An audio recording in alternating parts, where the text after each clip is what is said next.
News this morning. A state lawmaker is pushing to expand Kentucky's Amber Alert system.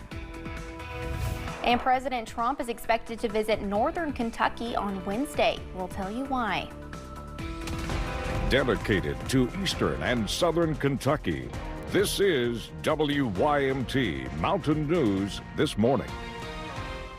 Welcome to Mountain News this morning. I'm McKinley Calandrino, live with you on air this Monday, March 9th. The time is now 5:36. Let's check in with First Alert meteorologist Megan Desmall for a look at your forecast this morning. Megan, it was really foggy. I know we've kind of been talking about it this morning as I was driving to work this morning. So what can those early birds expect as they're driving to work? Well, you definitely are right on the money with that. It is going to be a foggy start for most folks out and about this morning, especially as you travel south of the Hal Rogers. That's where the densest of the fog will be. You can kind of notice that on the current visibility, looking at 0-mile visibility in portions of Somerset, Middlesboro, Harlan, Jacksboro. So just drive safely as you are heading out the door. Now, some folks do say that they have 10-mile visibility on this graphic. It doesn't pick up on everything, so you still could run into some hazy patches as you're going out the door. Now, in terms of what you'll expect this afternoon, though, still going to stay nice and dry. We're looking at a mixture of mostly sunny to partly cloudy skies for your Thursday. Altogether, your Monday. Altogether, not too bad of a forecast at all. Temperatures, though, will be on the slightly chillier side. May need a light jacket, as some folks are dealing with some upper 30s, low 40s. Other folks dealing with upper 40s, low 50s. But by the afternoon, very nice temperatures are taking over. We can expect a mixture of the mid to upper 70s with high temperatures around the time we head into about that 3 o'clock, 4 o'clock time frame. McKinley. All right, thank you, Megan. Last Tuesday, we reported a 19-year-old lineman who died while on duty in Harlan County. Bryson Cottingham is a Clay County native. He had just started the job a few weeks prior. Those around him say he loved his job and he enjoyed being a lineman. We talked to his family and they say he was just a country boy who loved his truck and being outdoors. Louder than life. He was always down to do anything outside. Absolutely loved fishing, hunting, racing, hill climbing, or anything riding he can ride on, he would ride it. Visitation for Cottingham took place yesterday at 6 p.m. and a celebration of life will be today, March 9th at 2 p.m. at the Britton Funeral Home. A state lawmaker is pushing to expand Kentucky's Amber Alert system. Senate Bill 289 would broaden the criteria for when authorities can issue an Amber Alert. The proposal comes after a case out of Rockcastle County. Police say a 13-year-old girl reported missing last October was found 2 months later in Maryland with a 37-year-old man. Republican Senator Brandon Storm filed the bill. It would make it clear that any child in the Commonwealth, including those in state custody or the juvenile justice system, can be reported missing and qualify for an alert. It's about all children. You know, we just want to make sure that they're safe and that online predators are being held accountable. Storm says he hopes the bill will move to the Judiciary Committee soon. President Trump is expected to visit northern Kentucky on Wednesday. An event invitation we obtained says the president will visit the Verst Logistics Contract Park Packing Facility in Boone County. Doors open at 1 p.m. The invitation does not include any details about the event or why President Trump will be there, but we do know that President Trump will also be in Cincinnati that day. There he'll discuss the launch of Trump RX, his initiative aimed at lowering prescription drug prices in the U.S. and his economic accomplishments. That's according to the White House. He's being hosted by Thermo Fisher Scientific.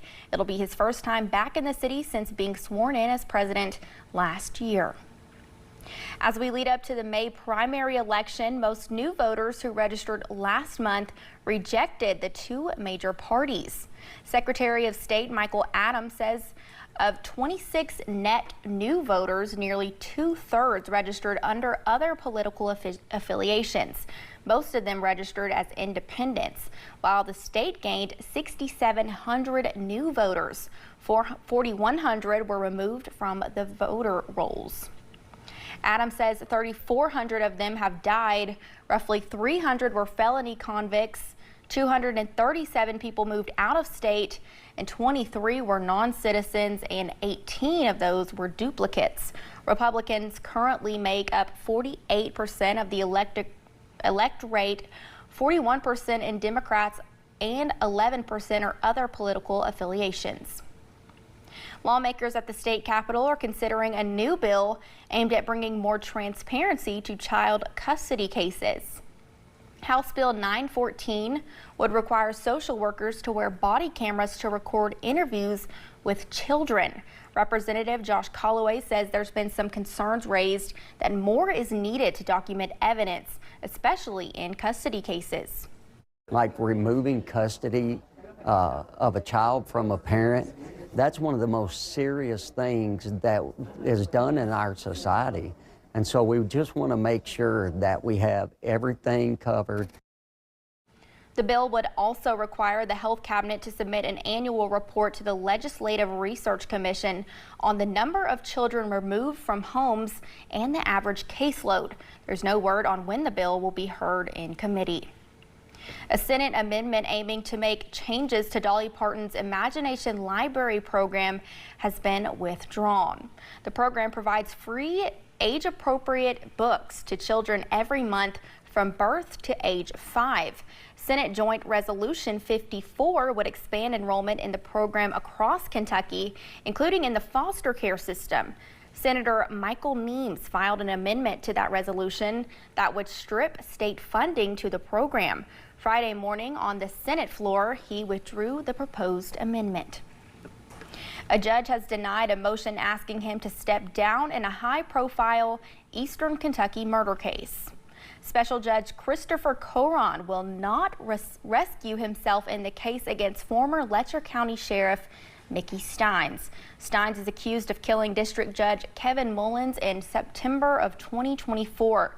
Defense attorneys wanted a new judge after claiming Judge Coron and Mullins sat next to each other at a judicial conference just days before Mullins was killed. It is not known if Steins' attorney will appeal. In Brodhead, several people were evacuated from their home after a tree fell on their house. Brodhead fire crews say it happened at the 5000 block of Brindle Ridge Road just after 4 p.m. on Sunday. They said crews made sure everyone was evacuated and cleared any loose debris to prevent further damage from weather conditions. They tell us no injuries were reported. Coming up, the Commonwealth is in need of nearly 700 certified teachers, according to a 2025 survey by the Kentucky Department of Education. And we're tracking chances for strong to severe weather as we're heading into your Wednesday.